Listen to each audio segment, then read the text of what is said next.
Hello class 9, I am doing with you the chapter Virtually True. This is part 2 of the chapter. So you see I have written some key points. There are 5 key points for this part. But before I start with today's class, I want to revise with you what we have done in part 1. So in part 1, we have seen that Michael, the narrator, he comes across an article when he was traveling.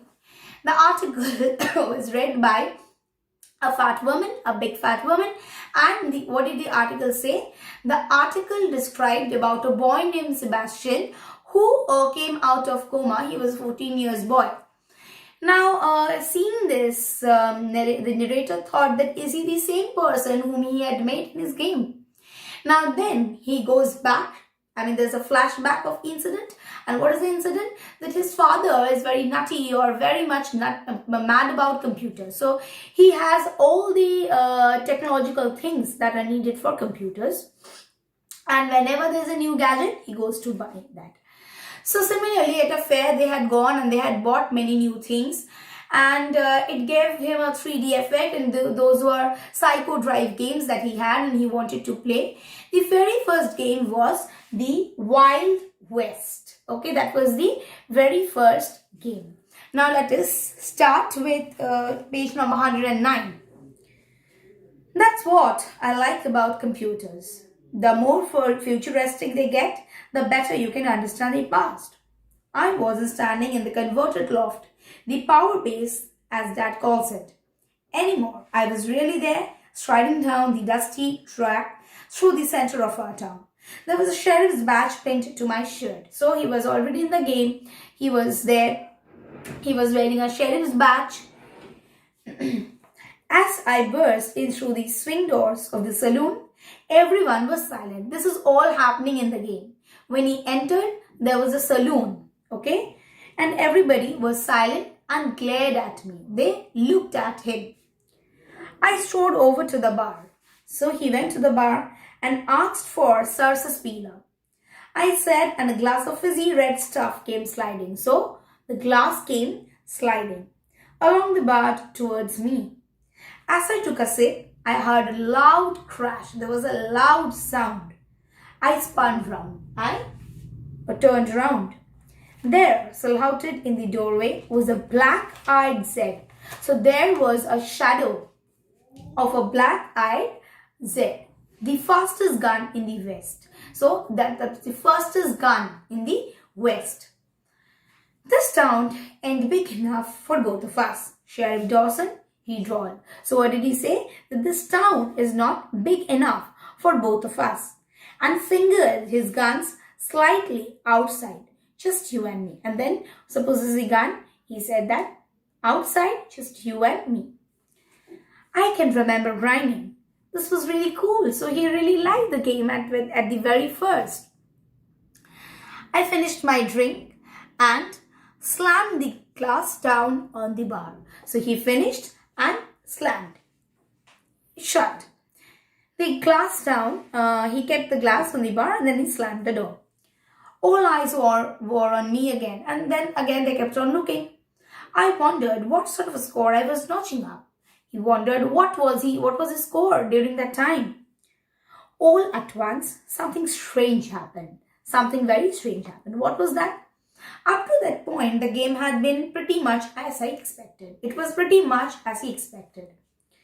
But when the second sheriff appeared through the back door, shouting and waving his arms about, I realized the game was more complicated. So when the second sheriff had come in, he realized that the game cannot be so simple that he thought. Don't go out, the second sheriff shouted.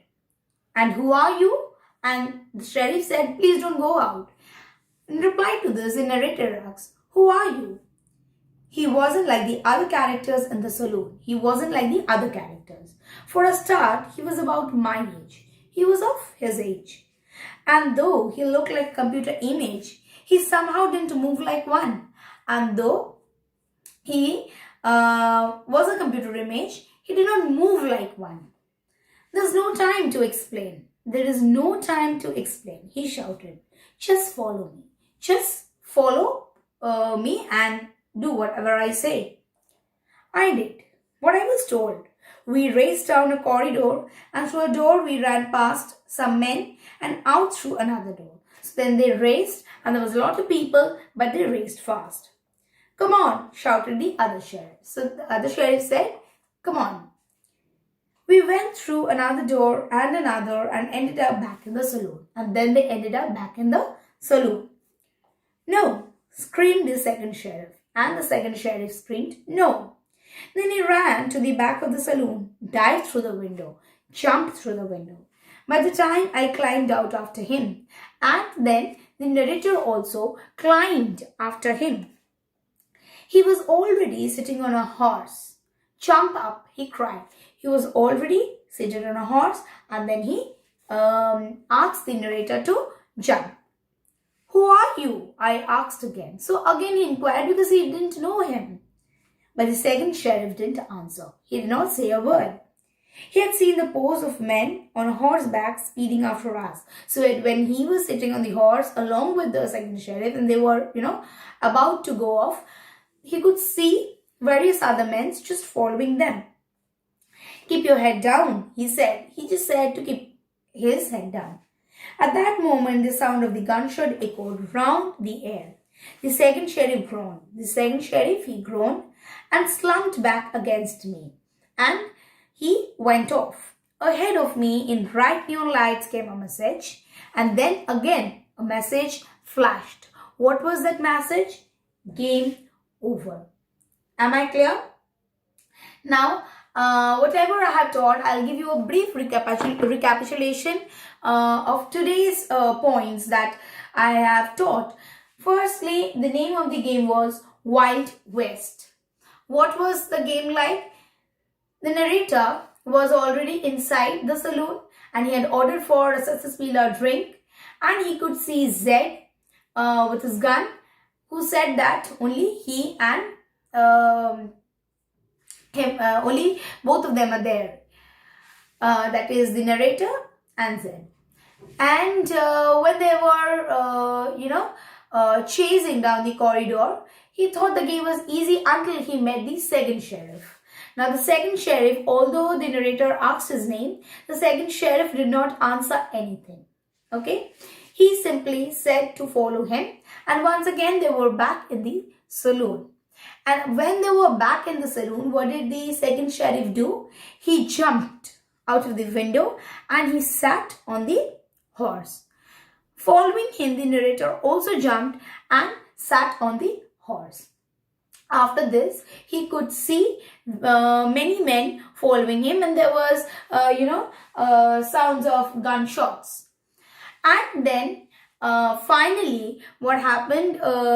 The second sheriff slumped back against him, and he also asked the narrator to keep his head down so that he is not injured.